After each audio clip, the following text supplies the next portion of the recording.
Do you know how the richest black women in Chicago live? Well, they don't build sprawling estates behind big gates. They build straight up into the sky. You're about to see a penthouse assembled by buying 4 separate condos and stitching them together, a master bedroom that takes up an entire floor, and a duplex 9 bedrooms deep sitting 30 stories above Michigan Avenue. Let's get into how the richest black women in Chicago actually live. 8. Melody Spann Cooper, the fortress on the air. Let's start with a woman who inherited a microphone and turned it into a media fortress. Melody Spann Cooper is the chairman and CEO of Midway Broadcasting, which owns WVON. And if you're from Chicago, you already know what those 4 letters mean. This is the oldest black-oriented radio station in the city. The voice that carried the South Side through the Civil Rights era and never stopped talking. It's also, and this part is genuinely wild, the only African-American-owned radio station in the entire 3rd largest media market in America. And here's how she got it. Her father was Purvis Spann, the legendary Chicago DJ they called the Blues Man, and Melody started working at his station when she was 15 years old. 15. She wanted to be a journalist. Instead, she learned every single department in the building, from the front desk to the control room. And then in 1999, she did something almost nobody in a family business has the nerve to do. She bought the controlling interest herself. Now understand what that meant. That purchase actually undercut her own father's ownership stake. There had been a decade-long ownership battle simmering between the partners, and Melody ended it by walking in and buying the thing outright. That is not sentiment. That is a woman who understood that legacy without ownership is just a nice story. The results speak. When she took over programming, WVON was pulling in $700,000 a year. By 2002, revenues had hit $2.4 million. She moved the operation into a 54,000-square-foot headquarters, the old Soft Sheen building, complete with state-of-the-art studios and plans for a community center and a radio museum inside it. She's added WRLL and VON-TV to the portfolio. And when she wants to disappear from Chicago entirely, she and her husband slip off to their second home in Las Vegas, which she'll tell you she picked because it's more affordable than Palm Springs and she doesn't even gamble. She built her power on the airwaves. The woman coming up next built hers on your bathroom shelf, and she did it after running the White House social calendar. 7. Desiree Rogers, the comeback queen. Some people have one great career. Desiree Rogers has had roughly 5, and she keeps switching lanes at exactly the moment everyone assumes she's peaked. Start with the resume, because it reads like 4 different women. She grew up in New Orleans, went to Wellesley, then Harvard Business School, came to Chicago and became director of the Illinois State Lottery, then president of People's Gas. Then in 2009, President Obama appointed her White House social secretary, which meant this Chicago executive was personally responsible for how the most famous house in America entertained the world. Then she went back to Chicago to run Johnson Publishing, the empire behind Ebony and Jet. And then that empire collapsed around her, which is where her story gets genuinely interesting. Because when Johnson Publishing came apart and its legendary Fashion Fair cosmetics line went into bankruptcy, most executives would have taken the exit, updated the LinkedIn, and joined a few boards. Desiree looked at the wreckage and saw inventory. In 2019, she and her longtime friend Cheryl Mayberry McKissick bought Black Opal, the cosmetics brand built for women of color, and then went back and bought Fashion Fair itself out of bankruptcy. She personally reviewed 30 different brands before landing on Black Opal. Think about that arc. She ran the company that owned Fashion Fair. She watched it fall apart. And then she went out, raised the money, and bought the thing back on her own terms, this time as an owner instead of an employee. She's since launched One Brown Girl, an investment vehicle for minority-owned businesses. Her lifestyle is pure Chicago power circuit. The museum galas, where she's photographed alongside Ken Griffin and Penny Pritzker, the boards, the keynotes. And her personal philosophy is about as subtle as a brick. Her exact words, "I like to win. I don't lose. Lose is not in my vocabulary." Desiree bought a piece of the Johnson Empire. The woman at number 6 was born into it. 6. Lyndon Johnson Rice, the heiress who held the line. In 1942, a man named John H. Johnson borrowed $500 against his mother's furniture and started a magazine. That $500 became Ebony, then Jet, then Fashion Fair Cosmetics, a television division, a book publishing arm, and the single most important black media empire this country has ever produced. Lyndon Johnson Rice is his daughter, and she spent her life running it. And I want you to sit with how significant this family was because it's easy to miss now. Ebony and Jet weren't just magazines.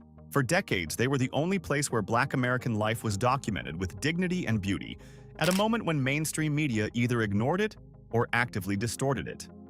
Linda's mother, Eunice Johnson, created the Ebony Fashion Fair, a traveling couture show that brought Paris runway fashion to Black audiences in cities that would never have been given a ticket otherwise. That is not a business. That is infrastructure.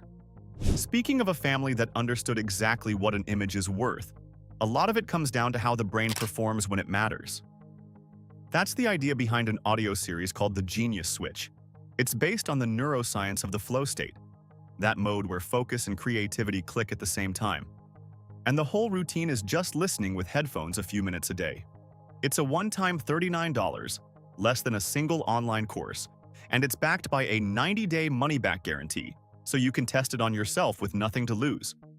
If you're watching on your TV, pause and scan the QR code on screen with your phone camera, or tap the first link in the description. Now, back to the daughter who carried the empire further than anyone expected.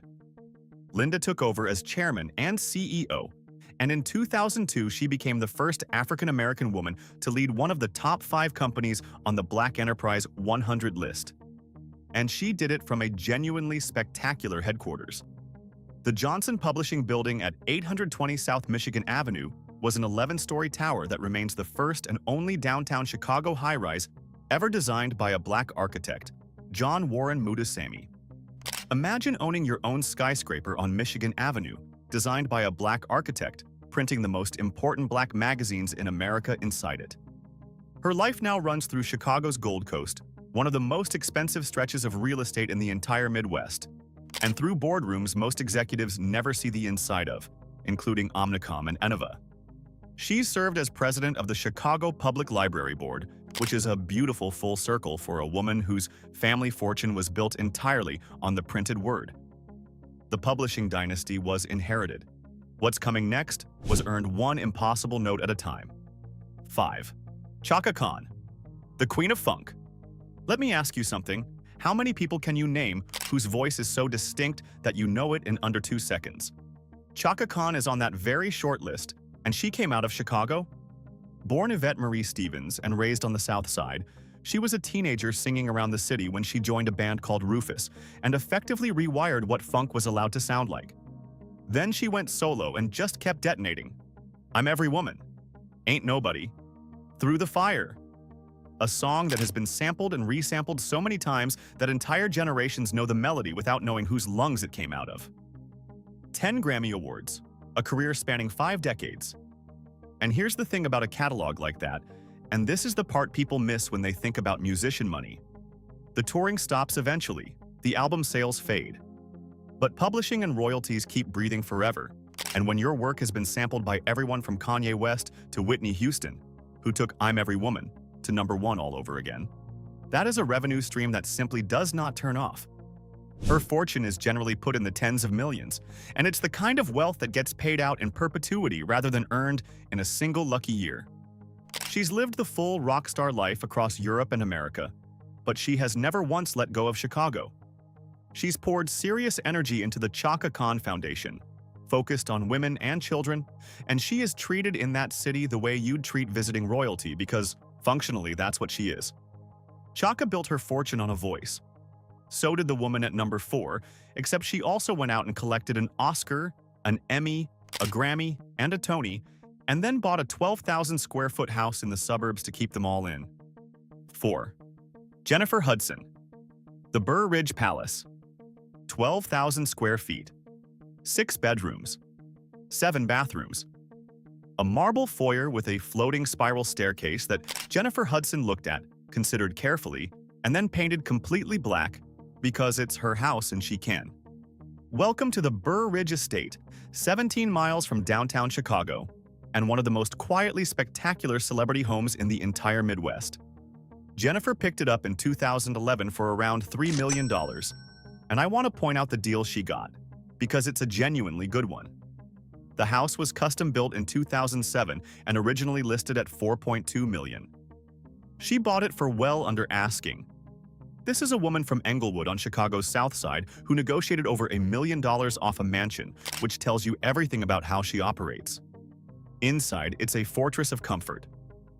2 separate laundry rooms because one is apparently for amateurs. A dedicated game room. A full in-house screening room so she can watch the movies she stars in without leaving the building. A heated garage, which, if you have ever experienced a Chicago January, is not a luxury but a survival mechanism. The Brazilian cherry floors that came with the place got remodeled to her taste. Her net worth is generally estimated in the range of $30 to $35 million, with a real estate portfolio across Chicago, LA, and New York, reportedly worth around $15 million on its own. And in 2022, she completed the EGOT, winning an Emmy, a Grammy, an Oscar, and a Tony, becoming the youngest woman ever to do it and only the 3rd African American in history. But the reason she's on this list rather than living in Beverly Hills is the choice she made. She has said plainly that coming back to Chicago is what keeps her grounded. After everything that has happened in her life, including a family tragedy that would have driven most people out of a city forever, she stayed.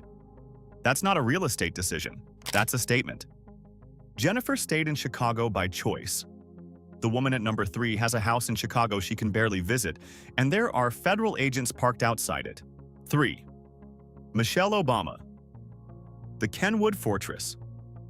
There is a red brick Georgian Revival mansion on South Greenwood Avenue, in Kenwood, on Chicago's South Side, and it might be the most heavily guarded private residence in the entire state of Illinois. The Obamas bought it in 2005 for $1.65 million.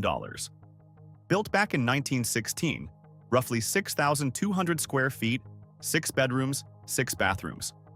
Real estate professionals have estimated it's now worth somewhere around $4.5 million. And honestly, that number feels low, because you cannot really price a house that a president of the United States walked out of on his way to the White House. They've never sold it, not once.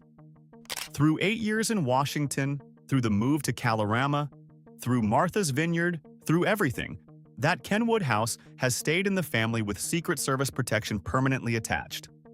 It has quietly become a tourist destination, which is a strange fate for a private home, and it sits about a mile from the Obama Presidential Center, rising in Jackson Park.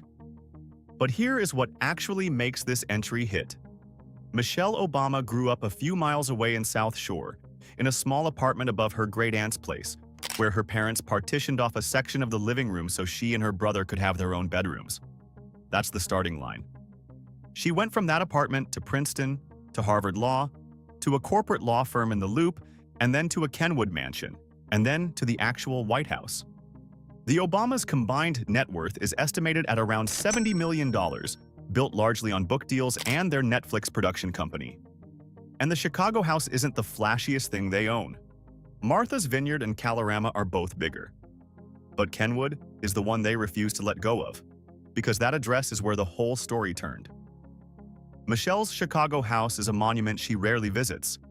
The woman at number 2 built an entire empire in this city and then walked away from all of it. 2. Oprah Winfrey.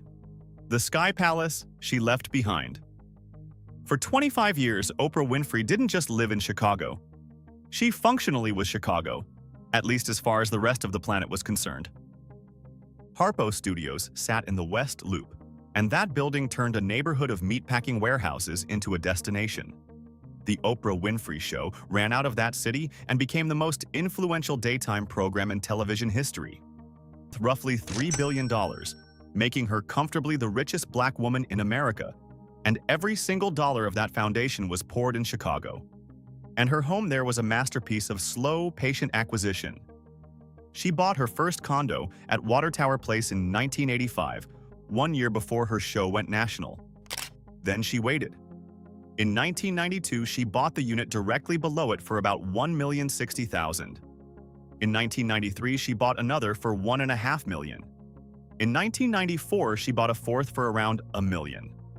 4 separate condos, purchased across 9 years, on the 56th and 57th floors, which she then combined into a single 9,600 square foot duplex in the sky, attached to the Ritz-Carlton with hotel room service on demand.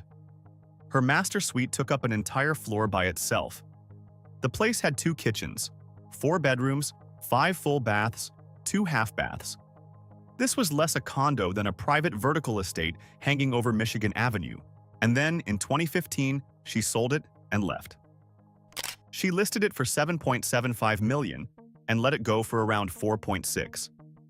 The buyers, a design firm, took her masterpiece apart and split it back into 4 separate condos, which they sold off one at a time.